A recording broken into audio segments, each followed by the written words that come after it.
I never meant to become important to anyone beyond my own species. I was a logistics officer, a human liaison assigned to the edge of known space, posted on a station so far from Earth that the stars felt like rumors rather than destinations. My job was simple on paper: keep trade moving, translate intentions into treaties, and make sure nobody accidentally started a war because they misunderstood a pause or a gesture. I was good at it because I paid attention. That, more than bravery or intelligence, is what ruined my life or saved it. I'm still not sure which. The first time I saw Princess Eselen of the Kepri Dominion, she wasn't wearing a crown. She didn't need one. The room bent around her presence, as if gravity itself acknowledged her rank. The Kepri weren't insects, despite the lazy comparisons humans made. They were tall, willowy, with iridescent skin that caught light like oil on water, and eyes layered with membranes that shifted color depending on mood. Eselen's eyes were a deep, thoughtful violet when she entered the diplomatic chamber on Station Helios 9. Everyone else stood. I stood too, but a fraction of a second slower than protocol demanded, not out of disrespect, but because I was watching her feet. The Kepri moved differently when they were guarded. I'd learned that the hard way. She noticed. Her gaze flicked to me, just briefly, and one membrane slid shut and open again. Curiosity. That moment, that tiny flicker of interest, was the first domino to fall. The meeting itself was a disaster narrowly disguised as a success. The Kepri Dominion was expanding, absorbing smaller systems under the banner of protective unification. Earth's coalition didn't like the phrase, but liked even less the idea of opposing a civilization that had mastered controlled singularities. Eselen spoke softly, her translator humming at a pitch that made my teeth ache. "We offer alliance," she said. "In time, perhaps integration." Around the table, human diplomats stiffened. Integration meant loss of sovereignty. It meant becoming something less. I cleared my throat before my superiors could escalate. "Princess," I said carefully, "humans have a long history of reacting badly to words that imply ownership. Perhaps a different phrasing would serve both our peoples." Silence crashed down. You don't interrupt royalty. You especially don't interrupt alien royalty when you're 3 ranks below the people who are supposed to do the talking. Eselen tilted her head. Her eyes shifted toward gold, amusement. "What phrasing would you suggest, human?" I swallowed. Every instinct screamed that I'd overstepped, but there was no retreat now. "Mutual defense," I said. "Cultural exchange. Partnership without absorption." She studied me for a long, terrifying moment. Then she inclined her head. "A wise distinction," she said. Noted. The meeting ended without bloodshed. That alone was considered a win. 2 hours later, I was summoned to a private audience. The Kepri chamber was nothing like the sterile halls of Helios 9. It was grown, not built. Walls curved like living shells, faintly warm to the touch. Bioluminescent veins pulsed softly, mimicking a heartbeat. Eselen waited at the center, hands folded behind her back. "You are perceptive," she said without preamble, "and dangerously honest." "Thank you. I think," I replied. She stepped closer. Up close, the differences were more striking, and the similarities unsettling. Her face was expressive in ways I could read, even without a translator. "You watched my feet," she said. I froze. Yes. "Why?" "Because," I said slowly, "your people plant yourselves firmly when preparing for conflict. You didn't. I knew you were open to discussion." Her eyes flashed, brilliant and sharp. "Most humans see only what confirms their fears," she said. "You saw intent. That was how it began." Over the next year, I became Eselen's designated human contact.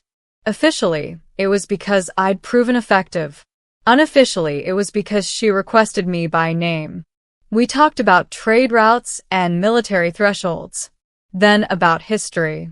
Then about philosophy. She asked me once why humans wrote so many stories about rebellion. Because, I told her, we're terrified of cages, even golden ones. She went quiet after that. I should have realized then that I was already in danger. The Khepri Dominion didn't announce succession crises the way humans did. There were no public abdications or funerals broadcast across the stars. Power shifted silently, like tectonic plates grinding beneath the surface. When Esilen's mother, the Empress, died, the station didn't receive a single official notice. But the tone changed. Security tightened. Messages were delayed. The bioluminescent walls of the Khepri embassy pulsed faster, brighter. And then I received the summons that would shatter everything. It wasn't to the embassy. It was to the throne world. I stood in the heart of the Dominion, beneath a ceiling so vast it simulated an entire night sky. The court was arranged in concentric rings, each tier occupied by nobles whose skin shimmered in complex patterns, status displayed in living color. At the center stood Ethan. She wore a crown now. It wasn't ornate. It didn't need to be. The crown was a thin circlet of dark matter containment fields, humming with restrained power. It marked her as absolute authority. I knelt because the floor seemed to demand it.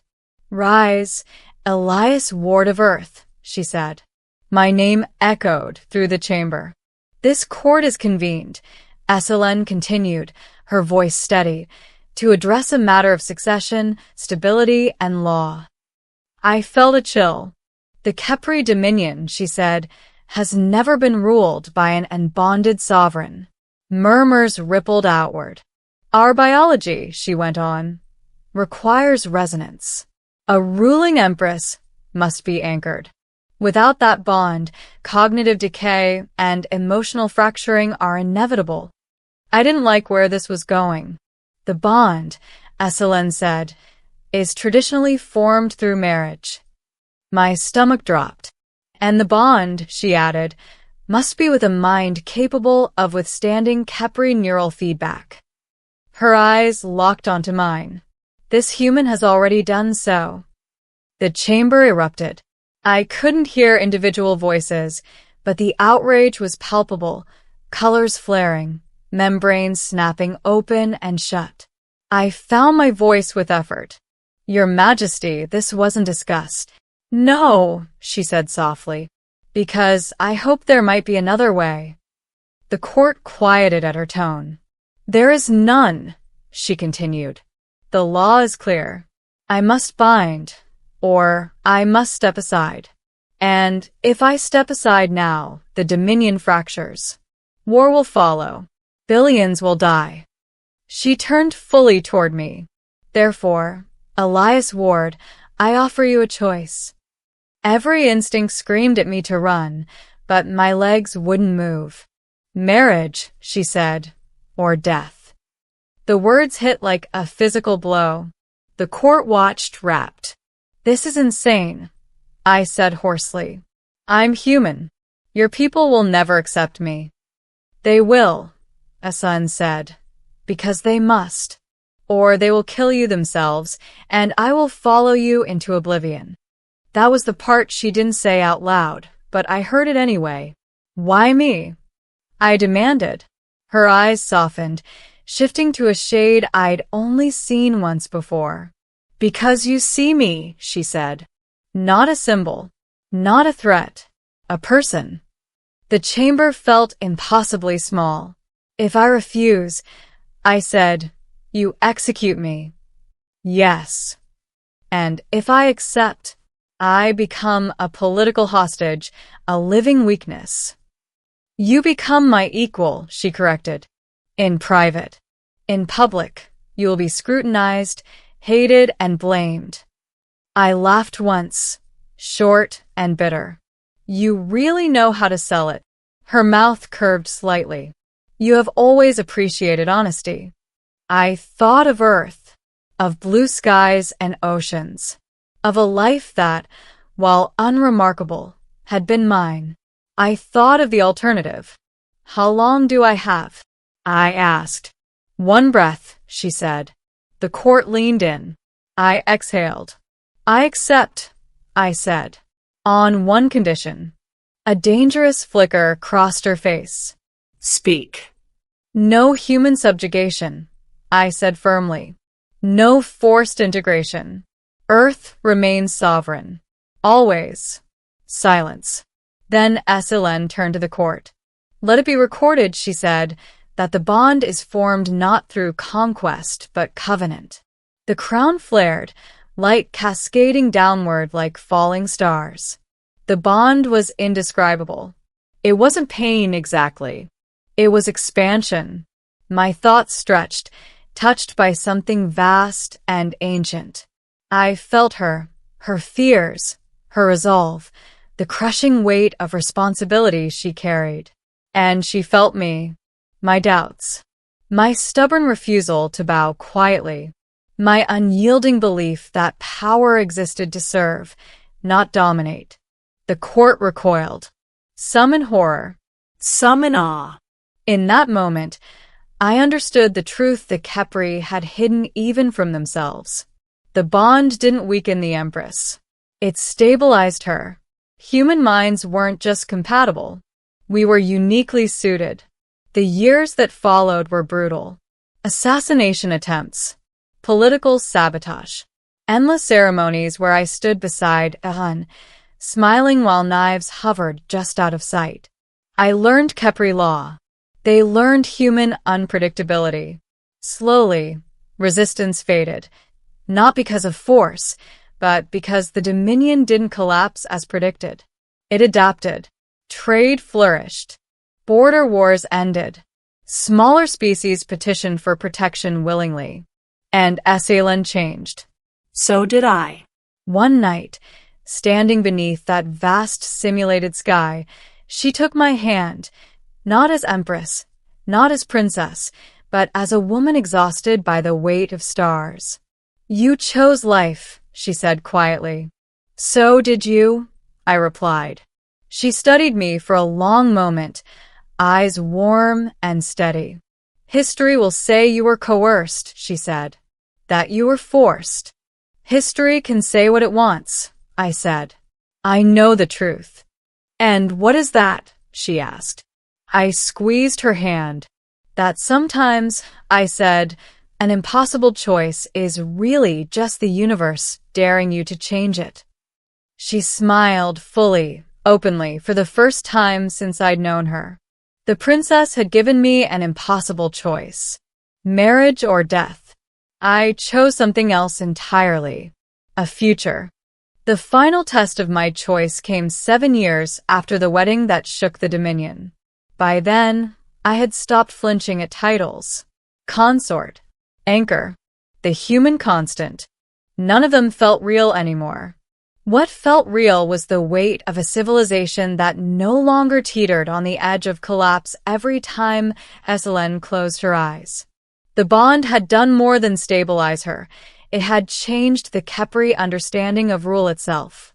They discovered, slowly and reluctantly, that power did not have to be solitary. The old doctrine had claimed that a ruler must stand alone or risk corruption. What they learned instead was that isolation was the corruption. The bond didn't weaken Hélène's authority. It distributed its burden, kept it from crushing her mind the way it had crushed every embonded heir before her. And that terrified the old guard. The rebellion began quietly. It always does. Trade convoys delayed. Provincial governors questioning directives. A faction of high nobles, the iridescent clade, publicly accused me of being a parasitic influence, a biological fluke that had compromised the throne. They demanded a return to pure sovereignty. They demanded my execution. Hélène stood before the high court, her crown dimmed by grief rather than doubt. If he dies, she said calmly, the bond collapses. The throne collapses. The Dominion fractures. The Clade leader responded without hesitation. Then so be it. That was when I finally understood something that had taken me years to admit. This had never been about me. It was about fear. Fear that the universe had changed and that the Khepri were no longer the apex species they believed themselves to be. Fear that humanity, fractious, fragile humanity, had stumbled into something the Khepri never evolved. Shared strength. The Clade moved that same night. Their plan was elegant in its cruelty. Kill me publicly. Force SLN into neural overload. Let the chaos prove their doctrine correct. They didn't account for one thing. Me. I had spent years inside the Dominion's political bloodstream. I'd learned their rhythms, their assumptions, their blind spots. Humans excel at asymmetry, at turning expectation into leverage. When the Clade's guards enter my chamber, they found it empty. When they reached the throne hall, they found me standing beside Essen, already linked, already studying her as the shockwaves of betrayal rippled through the bond. And when the Clade leader declared me an abomination, I spoke before SLN could stop me. You're right, I said. The court froze. I am an anomaly, I continued. I don't belong here. I wasn't bred for your gravity or shaped by your evolution. I stepped forward, every eye on me. That's exactly why this works. The Clade leader sneered. You weaken her. No, I said evenly. I remind her that she's not alone. I turned to the court. You've ruled through inevitability, I said. Through fear of collapse. Through the belief that control is the same thing as stability. I gestured to Eslan. She carries your history, your future, and for the first time, she doesn't have to carry it alone. The bond flared. Not violently, not defensively. It resonated. The court felt it, felt us, not as ruler and consort, not as alien and human, but as two minds holding the same impossible weight and refusing to drop it. The Clade panicked. They always do when certainty cracks. Weapons came up. They never fired, because the rest of the court didn't move. One by one, nobles lowered their crests. Colors dimmed. Not submission. Acceptance. The Clade leader looked around, realizing too late that history had already passed him by. Esselin spoke then, her voice quiet and absolute. The Dominion will not return to solitude, she said. It will not return to decay. Those who cannot accept this future are free to leave it. The Clade dissolved within a month. Not through executions. Through irrelevance. Years later, standing on the balcony of the throne world, I watched twin suns rise over a capital that no longer pulsed with anxiety beneath its beauty. Esselin joined me, her hand slipping into mine without ceremony. Do you regret it? She asked. The question wasn't about politics. It never was. I thought of Earth still sovereign, still stubborn. Of humans now serving as mediators across half the known galaxy. Of children being born who would never know a dominion on the brink of madness. Of a princess who had once given me an impossible choice. No, I said. I regret that you were ever forced to give it. She leaned against me just slightly. History will say you saved us, she murmured. I shook my head. History can say whatever it wants, I replied. The truth is simpler. I looked out at a future neither of us had been born to inherit. The universe tried to corner us, I said. Marriage or death. Esselin smiled softly. And we chose something else. Together, we watched the suns climb higher. Not as conquerors. Not as rulers bound by fear. But as proof that sometimes, when an impossible choice is offered, refusing its premise is how civilizations survive.